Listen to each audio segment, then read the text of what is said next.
Resisting Removal, Chapter 4. Beneath a makeshift tent, above a hole in the ice, Benjamin and Gizigun lay on their bellies, peering into the dark hole. The wind howled intermittently, but the two companions were shielded from its bite.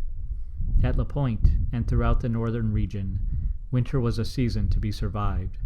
Survival meant food, and food meant fishing, in any season, in all seasons. "The hard moon has just passed," Benjamin said to Gizigun as he examined which wooden lure to use. It had been 5 years since Gizigun found Benjamin in the barn and saved his life. Since that time, the two had become inseparable. Benjamin quickly learned to love and respect Gizigun, who had nursed him back to health and took him under his wing, teaching Benjamin much about the Ojibwe culture and ways of life. "I have barely any provisions remaining. I need to catch some fish today," Benjamin said. "I'm beginning to fear I will not have enough to last until spring." Gizigun was concentrating on the piece of whittled driftwood he was using as a bobber. "You are a rich trader," Gizigun said playfully. "You have all the food you need." "I'm not rich nor a trader, not yet anyhow." Benjamin did not wish to be associated as a trader because of the reputation they had, a reputation of exploitation and wealth-seeking at the expense of the Ojibwe. "I work hard in the employ of a trader, and I must gather and farm and fish all the same as you," Benjamin said, shimmying back and forth along the snow and ice, trying to get more comfortable as he prepared to throw his line down the dark hole. Benjamin had a good life at La Pointe. Once he had regained his health, he found work at the trading post. Quickly he was integrated into the community as if he had been there all along. He enjoyed the changing of seasons and the flow and pace of life. He looked forward to winter hunts and fall harvests. He relished summer dances and the spring trade. He loved the secluded nature of his island home that was also the hub and center of Ojibwe life and trade. "There!" Gizigun pointed to a long spotted fish, most likely a sturgeon. It maneuvered slowly toward the light created by the hole in the ice. Benjamin stiffened with nervous anxiety. The sturgeon was the most prized and sacred fish. The abundance of the sturgeon meant wealth, while its scarcity meant poverty. To catch one was the ultimate goal and prize. Gizigun handed his jigging stick to Benjamin as he reached for the spear. He leaned forward over the hole, left hand along the perimeter, right hand cocked and ready to strike. His thick, bearskin robe hung at his sides, grazing against the compacted snow beneath him. But his eyes told the story. They were fixed on the water below, the deep, dark hole where light danced casually down its icy edges, but was quickly enveloped by the mysterious watery depths. Gizigun's eyes shifted back and forth ever so slightly as he searched for some glint of the willowy, scaly fish. Closer and closer he leaned, arm taut like a band ready to snap. Breathless, Benjamin watched. Without even a splash, Gizigun's spear entered the water. His left hand rose off the ice. His right hand, still clutching the spear, entered the water, but his eyes were fixed and steady. He began to lift his submerged hands slowly from the water as he shifted his feet from behind him to beneath him, counterbalancing the weight at the end of the spear. "Prepare the net! Prepare the net!" he shouted. Shaken from his trance, Benjamin grabbed the woven string of nettles that lay behind him. As Benjamin lowered it into the water, he could see the giant fish convulsing violently, but wrapped inescapably around the sharp copper tip of the spear. "Quickly!" Gizigun urged, perhaps growing tired from struggling with the powerful fish. Benjamin lowered the net in place, and together they lifted, barely able to fit their prey through the 2-foot hole. Displaced lake water came bubbling out, spilling at the sides of the hole, but so too did their catch, the large and ugly monster-like fish with barbels below its mouth and bony scoots across its back, the life-giving sturgeon. No matter what happened the rest of the day, this fishing trip was a success. Gizigun was more than a friend to Benjamin, more than a mentor. Gizigun was his brother-in-law. 2 years after arriving at La Pointe, Benjamin and Charlotte were married and started a family together. It didn't happen right away. Benjamin tried onerously to gain Charlotte's attention, but his efforts went ignored. It wasn't until Gizigun explained that he must garner the attention of Charlotte's father if he wished to marry the young woman. And so he did. He brought baskets filled with fruits and vegetables to Charlotte's father.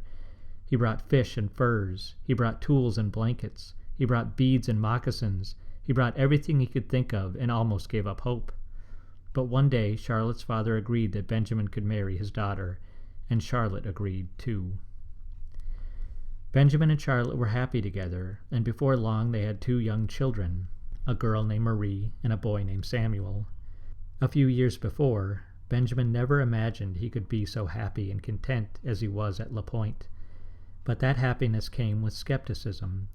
He could see that life was changing, that the ways of the community were being challenged. Businessmen made their way to the island more frequently as lumber and mining companies began to spring up in nearby areas. With the businessmen arrived rumors that the government would ask the Ojibwe to remove from their island home. Every year the rumors became louder and more frequent, until it seemed inevitable that the Ojibwe would be forced to give up their homes and move west. As Benjamin and Gizigoon returned from their fishing trip, the thought of removal weighed heavily on their minds. That day, the government agent had called a council and everyone at La Pointe was invited to attend. "Are you nervous about the council?" Benjamin asked Gizigoon as the 2 of them trudged slowly and steadily along the snow-covered path back toward the village. Gizigoon was silent, as if he had not heard the question. He was a reflective man, and Benjamin felt sympathy knowing what this council might represent for him and for the La Pointe Ojibwe. Bad news was expected. The news was important to Benjamin too, since he lived there and since he had become a part of the community, but he also knew that it was all the more meaningful for those native Ojibwe who had called La Pointe home for centuries. "Of course I am nervous," Gizigoon finally answered. He did not change his pace nor his expression, but continued to walk slowly, his head low and his shoulders slumped. "I cannot bear to leave this place. It should remain our home now and for many generations to come."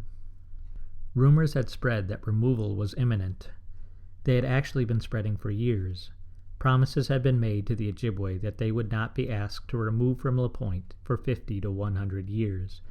But already, just a few years later, it seemed that promise was about to be broken. The United States government, Benjamin concluded, was set on moving the Ojibwe west into the newly created Minnesota Territory. If that were true, it would mean heartbreak for the native Ojibwe. For Benjamin, La Pointe was not his homeland, not in the same manner it was for the Ojibwe, for Gizigoon and for Charlotte. Its rocky shores did not welcome Benjamin's ancestors. Its abundant forests, vibrant streams, and life-giving lakes that surrounded it did not encompass Benjamin's childhood, did not fill his memory, did not live in his bloodline. "Do you know what this island represents to me? What it represents to the Ojibwe people?" Gizigoon asked. "I'm trying to understand. Having lived among you for 5 years, I know how important and valuable it is. I know it is sacred." Gizigoon sighed, then began to explain to Benjamin the deep meaning behind his homeland. "This island is called Madeline Island, named for the wife of a mixed-race fur trader named Michael Cadott. But before then it had another name. Our ancestors called this place Mooning-Wanakaning, the home of the golden-breasted woodpecker." "I have never been told this." "Very few white men know this," Gizigoon said as they continued their slow march. "Let me tell you a story, brother. Let me tell you our history." Gizigoon took a deep breath, inhaling the natural beauty and essence of his homeland. "A place where the food grows on water," Gizigoon began, his tone changing to that of a storyteller, filled with deference. "That is what Gitche Manitou, the Great Spirit, said to our people. No one remembers how long ago, 10, 15 generations. The migration itself lasted 900 years. It began from the great saltwater sea, known today as the Atlantic. Westward they forged, generation by generation, making just enough progress to distance themselves from the clans at their heels. Eventually they found the place where the food grows on water, the place that would sustain them, the place they would call home. It was here, this island," Gizigoon pointed to the ground, "that became their central location. From here they expanded and prospered, spreading throughout the region, exploring its trees and lakes, its prairies and valleys, its ecosystems filled with life. Fish of all kinds, bear and mink, fox and wolf, deer and rabbit, beaver and muskrat, even the trees bled sugar to feed them. All things conspired in their favor. Benjamin tussled with the heavy fish hanging over his shoulder, switching from right to left, trying not to lose focus on the story. But a threat was on the horizon. New tribes, new clans, not those with native skin, but those with much paler skin, not those with bows and arrows. The new clans, the new tribes, they came with exploding fire sticks. But they sought not war. They sought not land, nor water, nor food, nor anything useful. They sought pelts. They did not want the beaver. They wanted the skin of the beaver. They did not want the bear. They wanted the skin of the bear. In exchange, they offered tools and weapons, unlike any ever created before. The fire stick that could kill an animal at a distance no man could ever hope to run. A knife that cut through wood as if it were water. A thing they called metal that never broke, never chipped, never changed its shape, never melted over hot fire. Soon an alliance was made with these palefaces. They called themselves the French, and after the French came another tribe of palefaces called the British. Our ancestors decided it was logical to take things of use from the French and British and to give nothing useful in return, just the scraps of a hunt. It was the beginning of a new age. Before long, the foreign talkers wanted more. They wanted more than pelts. They wanted more than an alliance. They wanted the hearts and souls of men. They wanted tradition. They came wearing robes and hats and crosses. They spoke of a man named Jesus and a God named the Great I Am. But they did not stop there, these men in robes. They brought with them their language, their manner of dress, and their way of life. They cut furrows into the land and dropped seeds into the soil. They hurt the Mother Earth by plowing her fields and cutting her timber. They put up shelters that could not be moved, and they built schools where they spoke their language and taught their knowledge of the world. They never asked, they only did. But these white men did not change the world. They did not destroy the place where the food grows on water. Americans, Gizigun emphasized the word. That is what arrived next. That is what they were called.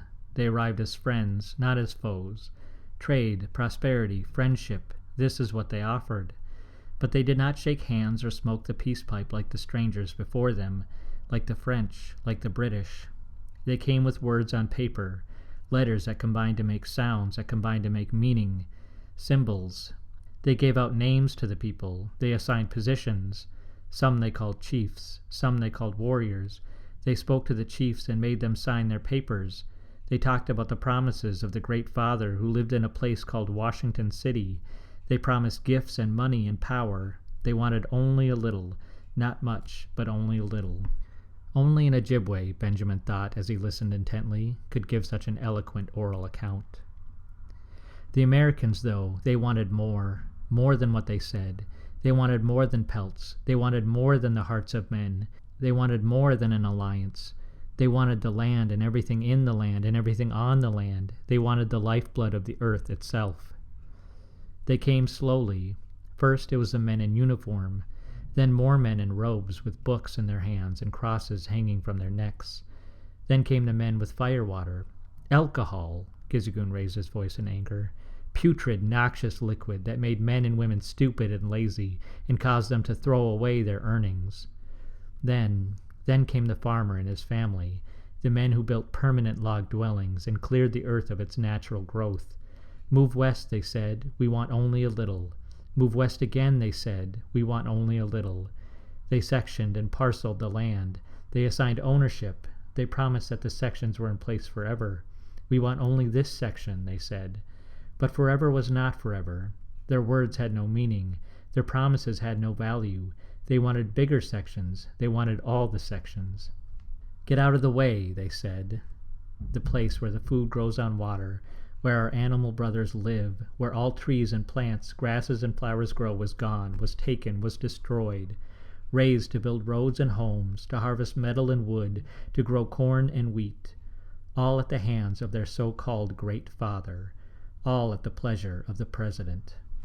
So you see, my friend, I am very anxious today, very sad. I know why the agent is here, and I know what he wishes to take from us. Benjamin was silent. his heart beating just a little harder, a little louder for his friend. There were no words for the sympathy he felt. Instead, he remained silent, and the two marched on, slow but steady, snow crunching loudly beneath their feet, their steady breathing visible in the crisp winter air.